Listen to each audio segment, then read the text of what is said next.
We're going to start talking about bonds. And bonds are different than stocks because stock you actually own part of the business. A bond you're just loaning money to either the government or to a particular business. So it is a loan or it's an IOU that represents debt that the seller or the issuer of the stock must repay to an investor. And if a business goes out and files for bankruptcy, they have to pay their bondholders if they're able to sell their assets and have any money left over.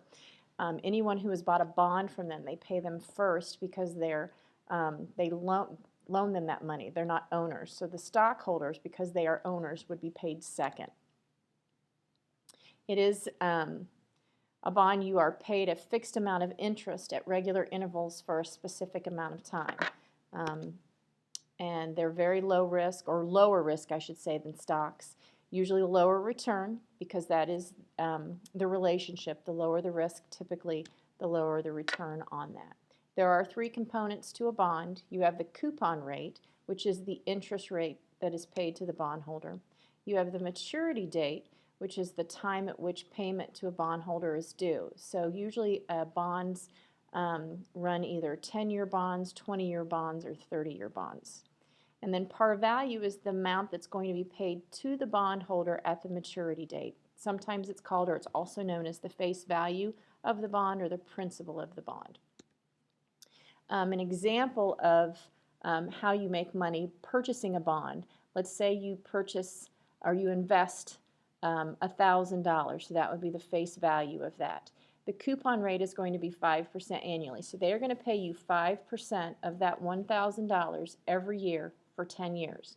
So $1,000 times 5% is $50 a year for 10 years. So you would get $50 in interest paid to you every year for 10 years. And then at the end of that 10 years, then you would get your $1,000 or the face value of that bond back.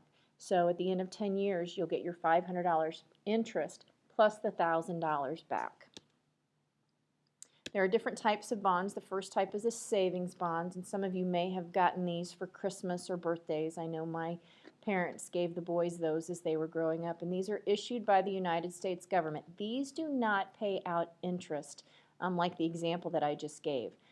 If you purchase a $50 savings bond, you're only going to pay $25 for that. And when that finally matures after 10 years or 20 years, whatever the maturity is on that, then you would get what the face value is on that bond. You would take it in and cash it in for $50. If you bought a $100 bond, you would actually only pay $50 for that.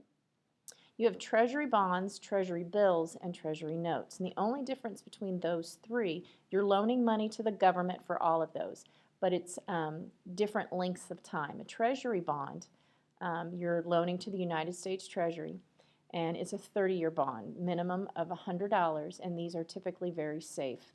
It is issued by the government, so even the savings bonds, treasury bonds, bills, and notes, these are fairly safe investments because obviously the government has access to tax money, so they're going to be able to repay this. A treasury bill is still a $100 minimum deposit. It is a safe investment also, but it's not for as long. 2, 5, or 10 years are the treasury bills. And then treasury notes are the shortest. You can get those for 4 weeks up to 52 weeks. Once again, a $100 minimum. And these are very safe, and these are liquid. The other two aren't as liquid. Obviously, you have to have your money there for 2, 5, 10, up to 30 years. The notes, far more liquid. 4 weeks, you get your money back, plus whatever the coupon rate was. Municipal bonds. This isn't the federal government like the savings bonds and the treasury bills, bonds and notes. These are the way for state and local government to borrow money. So you can buy a municipal bond, and whenever the school does any improvements, sometimes they will issue a bond, and that would be a type of a municipal bond. So you could actually buy bonds in the investment of the new school or different facilities that are involved with the school. Corporate bonds, these are less safe, so you're going to potentially make a little more money on these. These are issued by the corporations, so they don't have access to tax dollars. They just have access to their profits. And they issue these to raise money. Junk bonds are very, very risky. There's a high potential for these things to default or these companies to go out of business and you not get your money back. But because the risk is so much higher, the yield or the return on these investments tend to be a lot higher too if they work out.